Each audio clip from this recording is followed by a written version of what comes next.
정부가 내일부터 수도권의 사회적 거리 두기를 2.5단계에서 2단계로 낮추기로 했습니다. 자세한 소식은 보도국 연결해서 알아봅니다. 나경일 기자.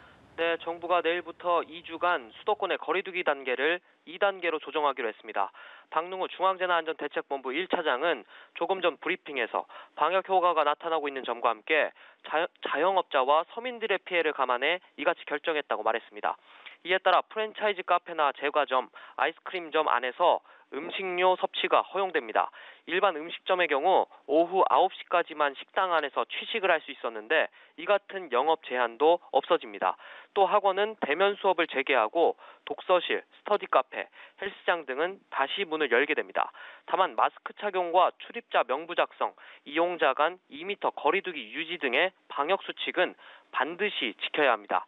프랜차이즈 카페와 일반 음식점 안에서는 테이블 사이 간격을 2m로 유지해야 합니다.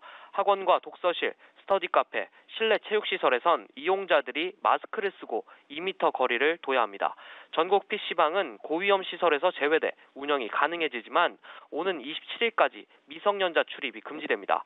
좌석은 뛰어 앉아야 하고 음식물을 먹을 수 없습니다. 클럽과 노래 연습장, 뷔페 등 11개 고위험 시설종에 대해선 영업 중지 조치가 유지됩니다. 또 정부는 추석부터 한글날을 포함한 연휴 기간이 하반기 방역의 최대 고비가 될 것으로 보고 이달 28일부터 2주간을 특별 방역 기간으로 정하기로 했습니다. 네, 국내 코로나19 확진자 동향도 알아보죠. 신규 확진자 수가 11일째 100명대를 보이고 있죠. 네, 그렇습니다. 국내 코로나19 확진자가 어제 121명 새로 발생해 누적 확진자가 22,176명으로 늘었습니다. 신규 확진자는 지난 2일 195명으로 100명대로 떨어진 뒤 11일째 100명대를 유지하고 있습니다. 지난 10일 176명까지 늘어난 신규 확진자 수가 그제 136명에 이어 이틀째 줄어든 겁니다. 어제 신규 확진자 121명 가운데 해외 유입 22명을 뺀 99명이 국내 지역사회 감염자입니다. 국내 신규 감염자가 100명 아래로 떨어진 건 지난달 13일 85명 이후 약 한 달 만입니다.